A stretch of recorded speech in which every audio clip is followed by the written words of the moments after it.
Olá, eu sou Rodrigo Brandão e esse é o Pod Quadros.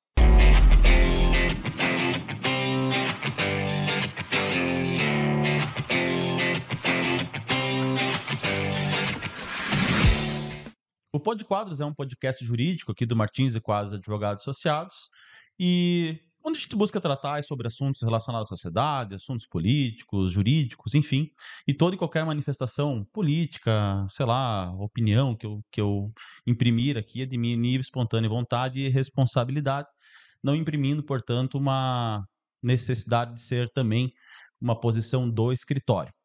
Hoje recebo o vereador, advogado, colega, Paulinho da Silva. Paulinho, seja muito bem-vindo. Olá, Rodrigo. Obrigado aí pelo convite, participar do Pod Quadros, né? Importante, fico muito satisfeito e estou à disposição para a gente prosear, como diz a linguagem dos caboclos. Isso, vamos ter um tempinho aí, Paulinho, para conversar. A ideia é que hoje a gente passar também para quem está nos assistindo, quem ainda não conhece um pouco também da história do Paulinho da Silva, né? É importante a gente conhecer um pouco das tuas raízes também, assim por diante, o que te fez entrar na política, enfim. Começando, Paulinho da Silva mesmo, né? Não é Paulo da Silva, é Paulinho da Silva. Registrado e carimbado, Tá bom, tá bom. Paulinho da Silva. Porque eu sei que tem algumas pessoas acham que não é Paulinho. Aproveitando, Rodrigo, a minha mãe alfabetizou aos 36 anos. E certa vez ela pegou minha identidade, já com essa idade aproximadamente, né? Eu já trabalhava com 15, 16 anos no Hotel Bertazzo, e ela lendo minha identidade, como lê as pessoas que estão se alfabetizando, daí ela, Paulinho. Ela olhou para mim e disse: Teu nome é Paulo ou é Paulinho? Eu disse: Mãe, é Paulinho, conforme está registrado. E ela disse: Eu sempre achei que fosse Paulo. Veja só. Então a minha mãe só, entre aspas, descobriu que era Paulinho no registro, já com 36 anos de idade, quando se alfabetizou. Aí, Paulinho, você, assim, como você chegou na política em função disso? Fiz uma conversa também aqui com a Luciane, e ela me expôs, assim, algo que eu acho engraçado, não, acho legal, que é como se constrói uma pessoa até ela entrar na política, né? Então ela geralmente tem uma bandeira, né? Sim, Geralmente tem uma uma confiança que é depositada por um outro grupo de pessoas, às vezes um partido político, uma entidade, ou seja lá o que for. E no teu caso, imagino que não tenha sido diferente. Você era líder, um dos líderes, né, do movimento sim. estudantil, e chega um momento que você também deve ter entendido, bom, eu já consigo, né, alguns avanços, conseguir alguns avanços como, sei lá, líder estudantil, líder comunitário e tal, então eu posso ainda um pouco mais se eu for Uhum. vereador, eu posso um pouquinho mais se eu entrar na política, posso ser um pouco mais efetivo. Então, imagino que partiu daí também a tua visão de, bom, vou entrar na política para continuar uma luta, né? Continuar lutando por aquilo que você via que as pessoas, às vezes, até acreditavam em você, uma confiança de lutar por elas por uma causa específica. Hoje você é muito influente, uma influência no Estado, no direito da luta das pessoas com deficiência, né? Presidente da Certo. comissão da OAB, enfim, tem pleno conhecimento de causa jurídica, né? Da posição do judiciário em relação a essas causas também. Tem palestrados com quase todo o Estado também, em função disso.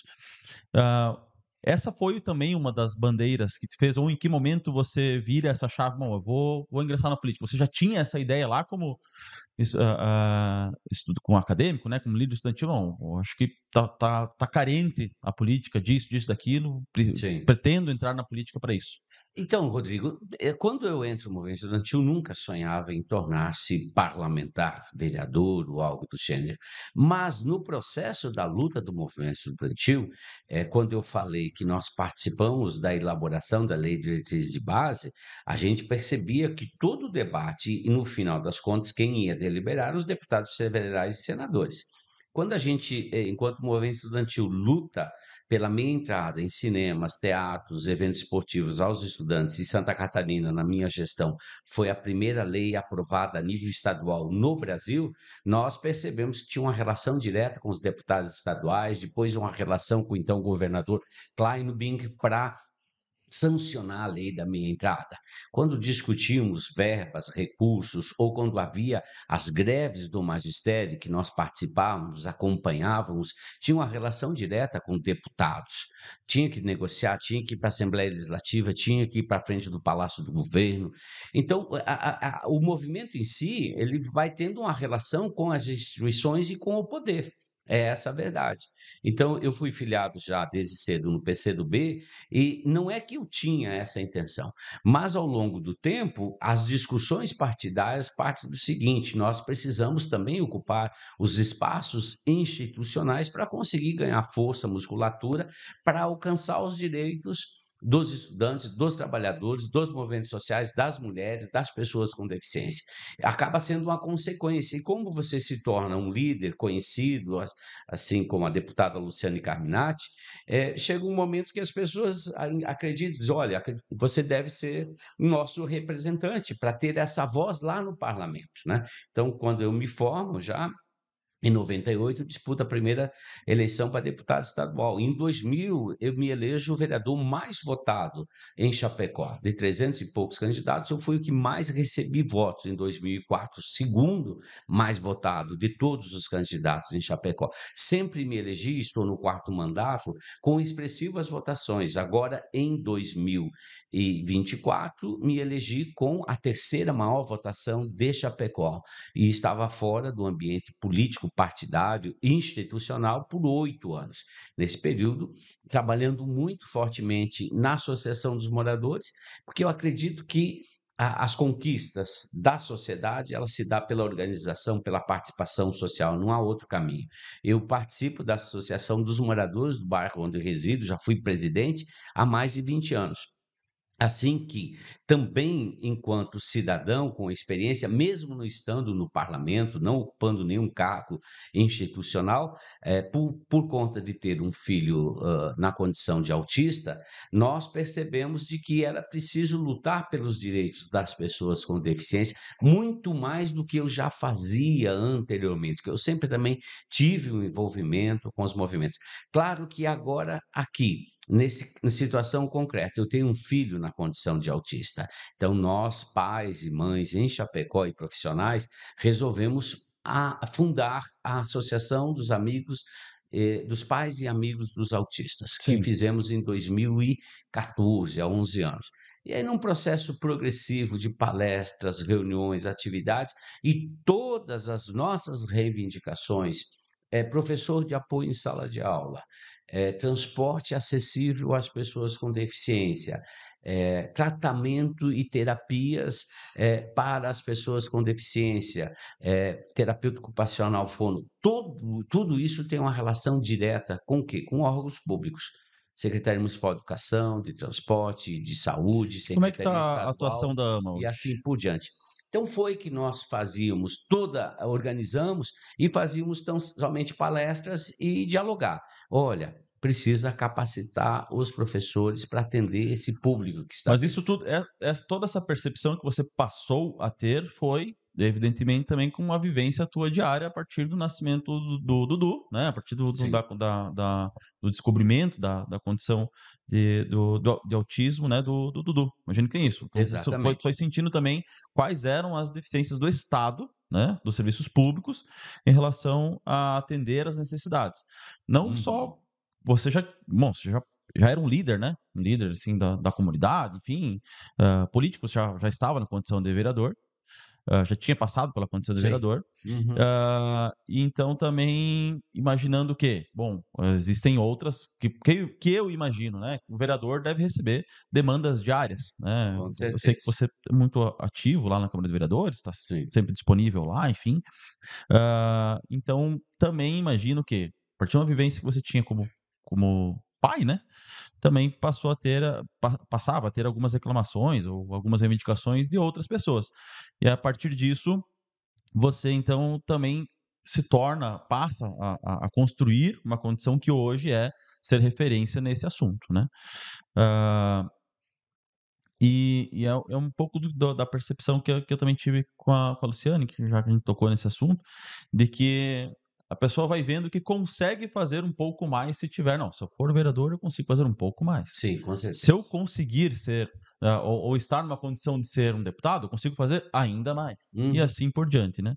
Então, acho que é importante ter o conhecimento de causa, né? uhum. Eh, Infelizmente, aqui em Chapecó, ou seja, onde for, algumas pessoas que se tornam cargos efetivos, executivo, legislativo, seja qual for, são por outros motivos, não por uma causa específica, né? E é uma Sim. pena que isso desqualifica muito a atuação do legislativo. Você estando lá na condição de ter conhecimento de causa, as pessoas têm que parar para te ouvir nesse momento e não simplesmente votar contra, que é o que acontece aqui em diversas situações, a gente já vai chegar lá também. Sim. Ah, porque você foi o vereador terceiro mais votado aqui em Chapecó, Isso. né?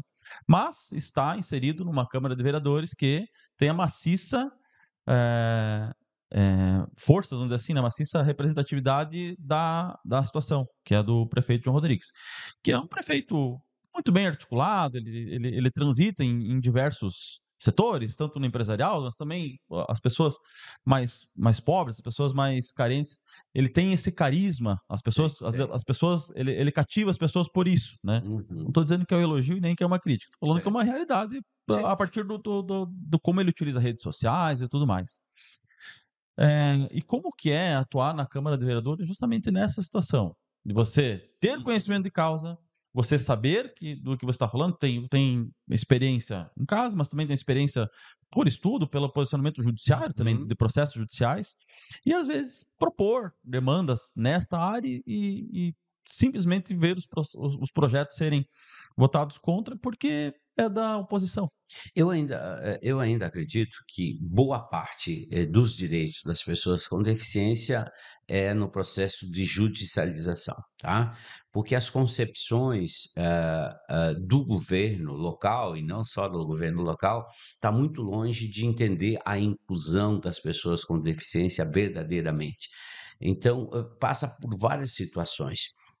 Nós tínhamos uma associação que era meramente de palestras e hoje temos um centro de atendimento especializado às crianças autistas, atendendo já 130 crianças na estimulação precoce, de 0 a 6 anos. É onde que as crianças desenvolvem suas habilidades e precisam ser estimuladas naquilo que eles têm prejuízos e limitações. Estar na Câmara de Vereadores é contribuir também com essa causa. É contribuir porque o debate é feito e a gente consegue ter influência e a intervenção é positiva nesse sentido. Mas não é só no sentido de criar a lei em si, mas também de cobrar políticas públicas em todos os aspectos da saúde, da educação, cobrar do município que faça concurso público para terapeuta ocupacional, fonoaudiólogo, neuropsicólogo, cobrar da Secretaria de Educação que tem um plano de formação, capacitação continuada dos professores, cobrar do município de que é direito da criança com deficiência em sala de aula ter um professor habilitado, especializado, e que um mero estagiário, por mais que tenha vontade, um guri, uma guria de 14, 15 anos, não vai dar conta de atender um autista. Então, é uma mistura disso com tudo, é uma mistura de que eu posso contribuir com outros municípios, na criação de várias AMAs, Ceará, São Lourenço, São José do Cedro, São Carlos, Abelardo do Luz, Xaxim, e assim por diante. Pinhalzinho, é o que eu faço.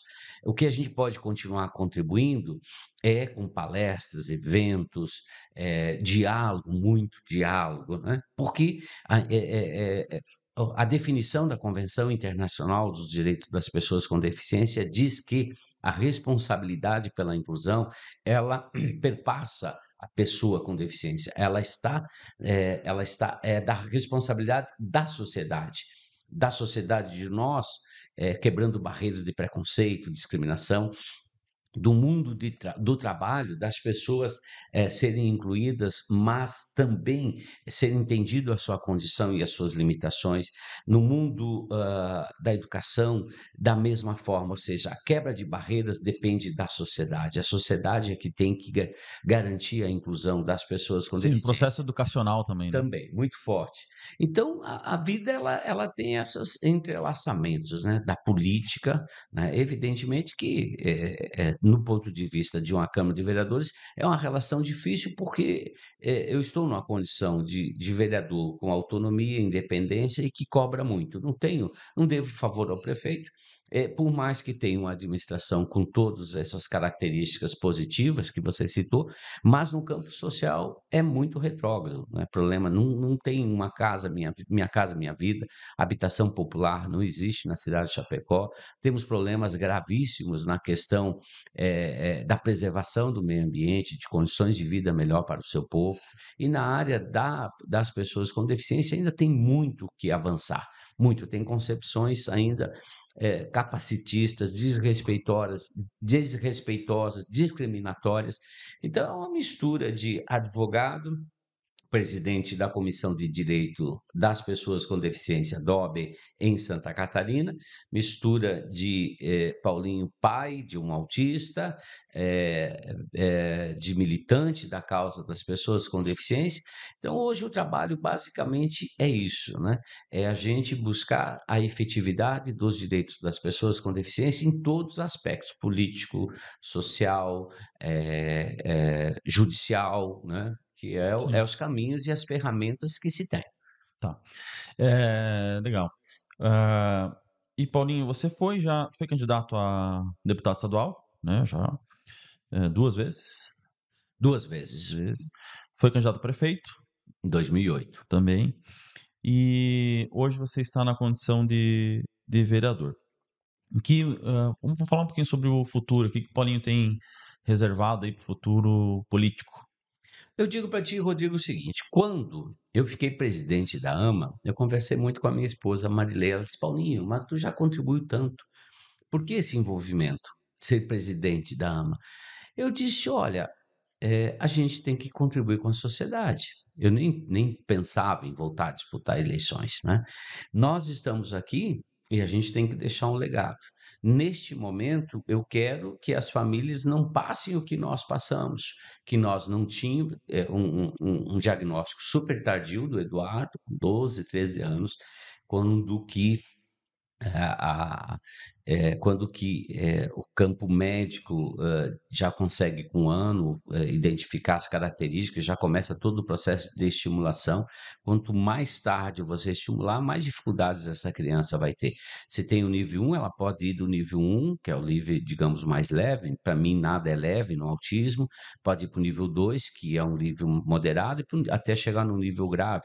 Ou você pode ter alguém no nível grave, uma criança não verbal, autista, que com a estimulação no tempo certo, com a boa fonoaudióloga, ela pode vir se tornar verbal, mas tem que aproveitar o que a gente chama de neuroplasticidade cerebral, que ali é 1 ano, 2 anos, 3 anos, onde se Período de desenvolve estimulação. todas, aí tem que ter estimulação, estimulação. Eu disse: "Marilei, se a gente conseguir que os pais não passem metade do que a gente passou, já é uma grande contribuição que a gente vai dar." Segundo, ainda nós precisamos que a sociedade conheça o autismo. Não que as demais deficiências também são importantes, mas o nível crescente de crianças, com deficiência é no autismo, tá. Saiu de 2020 de uma criança para cada 156, 2005, perdão, uma criança para cada 156 de 0 a 8 anos, e os últimos estudos demonstram uma criança para cada 30. Então é o seguinte, numa sala de aula vai ter um autista, próximo à tua vizinhança vai ter uma criança na condição de autista, e nós precisamos, o mundo precisa se adaptar a eles, não é eles que precisam se Sim, adaptar a sim, gente. sim. E aí quando eu vou, por todo esse trabalho, eu acabei retornando ao legislativo. Evidentemente, eu vou dizer uma coisa para ti, benefício assistencial às pessoas pobres. Existe uma lei estadual chamada Pensão Especial, em que as crianças autistas, elas têm direito a um salário mínimo mensal, desde que a família tenha uma renda aproximada de 2 salários mínimos mensais. Então, um pouco melhor que o BPC-Loas. Mas a lei originária, ela falava que, era direito das pessoas com deficiência mental severa. Assim como nós, enquanto familiares de autistas, procuramos a Câmara de Vereadores e apresentamos um projeto de lei para os vereadores dizendo o seguinte: uma vez autista, sempre autista. Então, todo ano, a criança com deficiência, para pegar a carteirinha de transporte coletivo gratuito, tem que ter um atestado novo com o seu diagnóstico. Para conseguir o professor de apoio em sala de aula, tem que ter um atestado novo. E aí nós dissemos o seguinte: uma vez autista, sempre autista. Não muda essa condição. Pode diminuir as características, pode diminuir a rigidez cognitiva, pode diminuir o nível de socialização, ou seja, ela não socializava, agora socializa, Sim. abraça, manda, conversa, dialoga um pouco mais, mas vai ser autista. Então, nós conquistamos uma lei que os laudos têm caráter permanente para as deficiências não visíveis. Quais são as deficiências não visíveis? O autismo, deficiência auditiva, deficiência visual, né? Essas pessoas não têm que todo ano conseguir um laudo novo. Por quê? Porque o médico especialista, otorrinolaringologista, um médico oftalmologista, um médico neurologista para autista, o SUS não oferece, demora 2, 3 anos. Então, é uma barreira muito forte. Então, o mundo da política bem articulado proporciona criar condições de vida melhores às pessoas com deficiência. Então, é possível, sim, você hoje estar vereador e pensar num deputado estadual, né? Mas, nesse momento, eu estou focado e concentrado no mandato de vereador, tem muita coisa por realizar e principalmente na Comissão de Direito das Pessoas com Deficiência da OAB. Nós temos projetado para esse mês de julho, agosto, até o final do ano, vários seminários em diferentes regiões do estado, em Criciúma, Blumenau, Joinville, Lages, Chapecó, Florianópolis, para discutir a Lei Brasileira de Inclusão, o Estatuto das Pessoas com Deficiência. E também, por exemplo, eu tenho uma demanda em Florianópolis de que hoje as pessoas com deficiência têm direito à isenção de IPVA. Mas tem uma situação clara: as pessoas surdas não. Mas são pessoas com deficiência. Por que uma pessoa surda não tem direito à isenção de IPVA e uma pessoa cega tem? Uma pessoa com deficiência física tem. Outra questão, que é extremamente discriminatória e capacitista. Um jovem adulto autista que consiga dirigir, consegue, porque tem muitos deles que desenvolvem capacidade, habilidades, tá certo? Com certeza, pela forma mais metódica que eles têm, vão ser muito mais respeitosos com as regras do trânsito. Mas se eu, Paulinho, eh, tem um carro que é para o uso do Eduardo, para Sim. locomoção em terapias, treinamentos, capacitações, lazer, esporte, visitação, socialização, participação social, eu consigo a isenção do IPVA em Santa Catarina. Mas se o Eduardo, meu filho, tivesse a capacidade, passou na autoescola, fez todos os testes, conhece, sabe dirigir, tal, ele não consegue isenção de IPVA. Então, é uma demanda que nós vamos ter que tratar com o Detran, um exemplo concreto. E se nós tivéssemos pessoas no legislativo com essa percepção, nos ajudaria muito enquanto movimento e avanços nos direitos sociais das pessoas com deficiência aqui em Santa Catarina e a nível de país também. Você citou a esse boom que teve, né, que está tendo, vamos dizer assim, que é o aumento da proporção, né, de pessoas autistas, né. O que por que realmente assim, a gente vê nos últimos anos, né, que realmente teve um aumento, assim, a minha esposa ela é professora, então ela também verifica em salas de aula que no colégio que realmente teve um aumento significativo. Isso eu imagino que seja em razão da facilidade, assim, do avanço dos diagnósticos, né. Cada vez mais tem um avanço diagnóstico, tem algum estudo com alguma causa específica, hormônio, agrotóxico, alguma coisa assim, tu chegou a ver algo nesse sentido? Então, definitivamente nós não temos uma resposta conclusiva para isso, né. O que nós temos é que o autismo é uma realidade enquanto humanidade. Tá certo? O que a gente observa é que antigamente aquele coleguinha de sala de aula, nós tratávamos ele como louquinho. É porque assim, o Código Civil dizia loucos de todo Sim, gênero, sim, tá? Era a legislação. sim. E eu lembro de ter colega autista. Hoje, rememorando, eu lembro. Eu tinha uma colega autista em sala de aula, mas ela não tinha diagnóstico, porque não haviam profissionais habilitados, capacitados. Tanto é que, antes de conseguir o diagnóstico para o meu filho, eu passei por vários pediatras, neurologistas. Tem uma dificuldade de De encontrar o diagnóstico. profissionais. É, exatamente. Uhum. Hoje não, hoje nós temos inúmeras pessoas. A internet ajudou. Se as pessoas assistem muitos vídeos, as informações são maiores, mas não é só isso, tá? Isso tudo sim, houve mudanças no chamado DSM, em que, muitas vezes o autismo estava dentro da esquizofrenia, por exemplo. Hoje a gente sabe que esquizofrenia é um CID e autismo é outro. Também, antes, tudo que se tratava com transtorno do desenvolvimento global, deficiência intelectual, mental, estava tudo dentro do transtorno do desenvolvimento global. Ao longo do tempo, não faz muito que nós temos o transtorno do espectro autista. E aqui tem uma gama, como diz, espectro é um mundo com inúmeras situações. A síndrome de Asperger não existe mais hoje, está dentro do transtorno do espectro autista, exemplificando. Isso, evidentemente, facilitou a identificação e a caracterização das pessoas com autismo. Mas não é só isso, tá? Nós temos questões que vêm, ao meu ver, de geração para geração e o aumento tem sido um aumento considerável. Evidentemente, os grandes pesquisadores hoje não têm tanta pesquisa, né? Mas existe pesquisa. Quem vai ter que responder são os pesquisadores para a gente. Vão ter que responder se isso tem carga hereditária, genética, qual é a contribuição do meio em que nós vivemos, a poluição, agrotóxicos, eventualmente o uso de anticonceptivos, né, que ao longo do tempo as mulheres, as famílias têm mais acesso, isso pode sim ou não estar modificando, porque o autismo está lá presente. O que está desencadeando isso? Só pesquisas. Então, existe inúmeras, inúmeras, né? Hoje, por exemplo, o uso de telas é pode caracterizar, como também pode camuflar.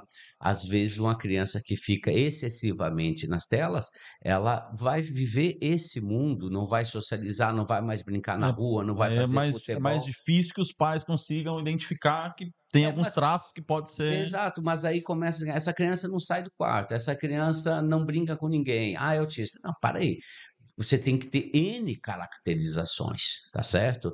N sintomas para você chegar ao diagnóstico, não é um. Então, mas o uso excessivo de telas também pode estar ocasionando esse boom, digamos assim, esse aumento O tempo considerável. dirá o Sim, que a tecnologia. A gente ouve falar, assim, às vezes, a sim. questão de agrotóxico, essas coisas todas, Também também tem, pode tem. vir a interferir, né? Causar lesões cerebrais, algo assim, que possa estar relacionado a Isso isso, está né? desencadeando, está lá, na carga hereditária. Pode Uhum. estar indo lá e, É, uma e- e genética, né? acionando, Uhum. tá? Está lá, na genética. E essas questões todas podem estar, digamos assim, dando o start, acionando aquele botão. O que é importante é de que eu sempre falo, independente de diagnóstico, se a criança apresenta prejuízos nas suas funcionalidades, no observar, no conversar, etc., as famílias têm que estimular, buscar o tratamento adequado, e aí é um grande desafio. Hoje nós não temos profissionais formados nem na área de educação, nem na área de saúde, para entender, compreender e contribuir.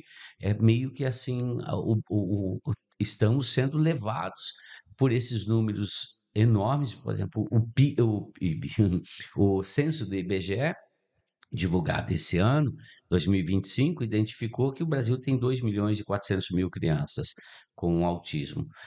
O que é questionável, porque, por exemplo, na minha casa, que é por amostragem, eu fui entrevistado pelo censo do IBGE, mas na minha casa não tinha pergunta se havia Entendi. pessoas com autismo. E eu tenho um filho autista.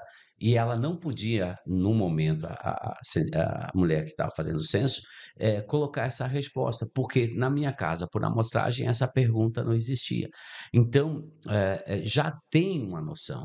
Outra questão, nós temos 1.700.000 crianças matriculadas no ensino regular, pessoas com deficiência. Dessas, 85% de 1.700.000 é deficiência mental, intelectual, TDAH e autistas. O que a gente sabe é que eles estão na sociedade, é um número crescente e que, no meu ver, é muito mais, não é chutômetro, porque o censo em Chapecó deve ter identificado em torno de 500, 600 crianças autistas.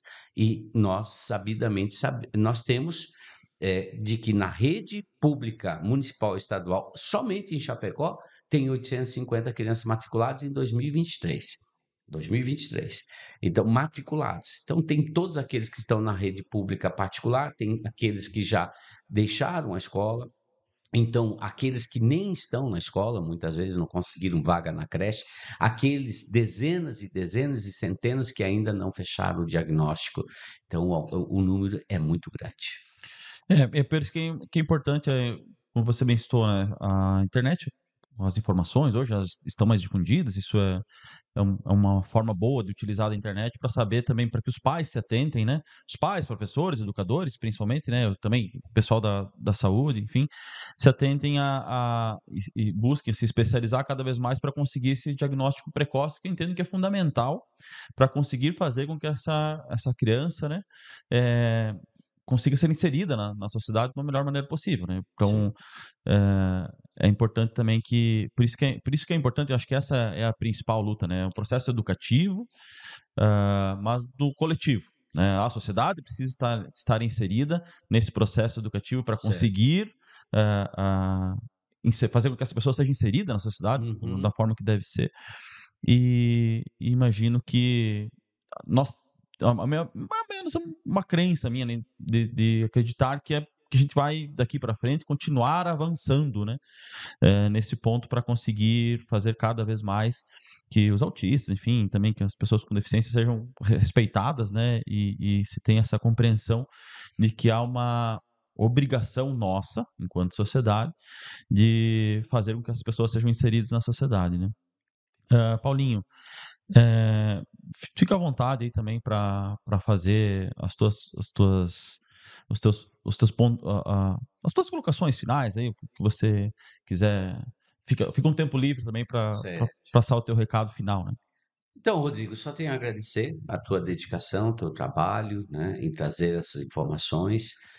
Isso é muito importante, né? E agradecer enormemente ao escritório, que eu também sou sócio, né? E aqui a gente tem um trabalho excepcional, eu vejo na área de direito, que eu atuo na área de direito dos servidores públicos e das pessoas com deficiência. Eu acredito, Rodrigo, que das centenas de ações que nós temos aqui, uma grande parte é pro bono, ou seja, a gente faz olhando a inclusão das pessoas com deficiência. Desde uma criança, um jovem com deficiência intelectual que não consegue o cartão de transporte gratuito, que tem uma empresa extremamente discriminatória, desrespeitosa, ao ponto de cometer crimes contra os direitos das pessoas com deficiência. Então, a gente entra na justiça para garantir que eles tenham direito ao transporte coletivo gratuito, porque geralmente pessoas com deficiência estão em famílias de condição de vulnerabilidade social muito grande.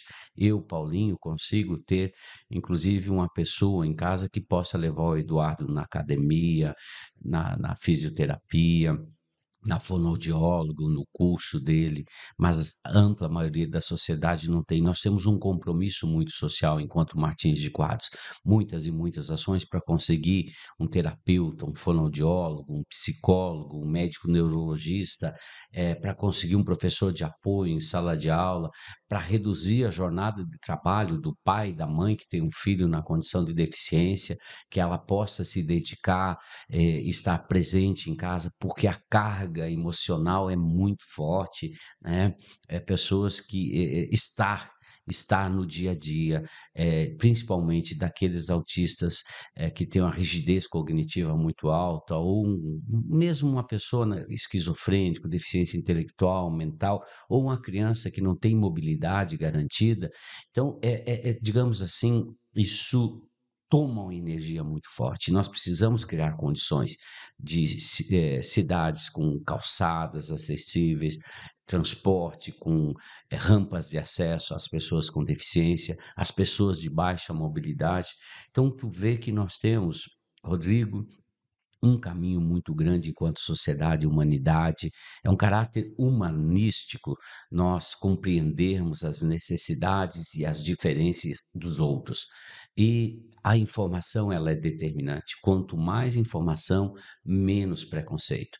E é um processo de construção, porque nós, quando crescemos lá na rua brincando, muitas vezes a gente era desrespeitoso com aquela pessoa que apresentava uma diferença por incompreensão, por achar como muitas gente fazem o bullying, mas fazem chacota, piadas da Sim. condição da pessoa com deficiência. Isso não contribui, tem muita coisa engraçada para a gente tratar na vida do que fazer piada com as diferenças das pessoas com deficiência. Sim. Para mim, tu pode brincar às vezes com a minha calvície, mas tem pessoas que você vai estar criando uma situação totalmente insustentável de Tem um limite, né, socialização, do que é legal limite para brincar ou não, tudo. né? Para tudo. E evidentemente que para as pessoas com deficiência isso é muito maior.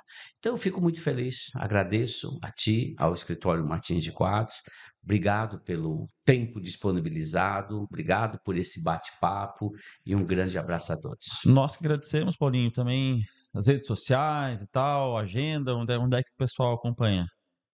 Eu tenho lá um site, né, Uhum. paulinhodasilva.com.br, e todo o trabalho realizado com palestras, eventos, legislação, orientações, está disponível lá. E também tem o Instagram, né, Paulinho da Silva Advogado, que eu sempre estou postando vídeos relacionados aos direitos das pessoas com deficiência.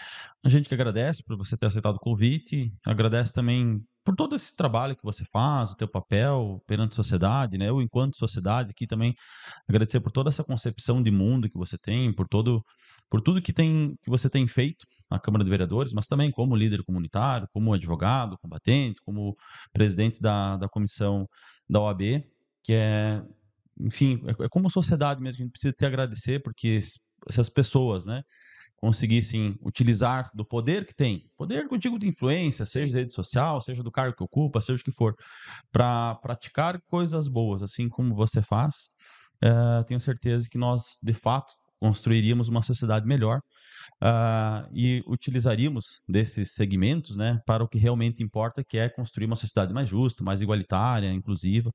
Então, também, enquanto sociedade, também te agradecer por todo o trabalho que você exerce. Muito bem. É isso, pessoal. Por hoje é isso. Curta, compartilhe, siga as nossas redes sociais e até a próxima.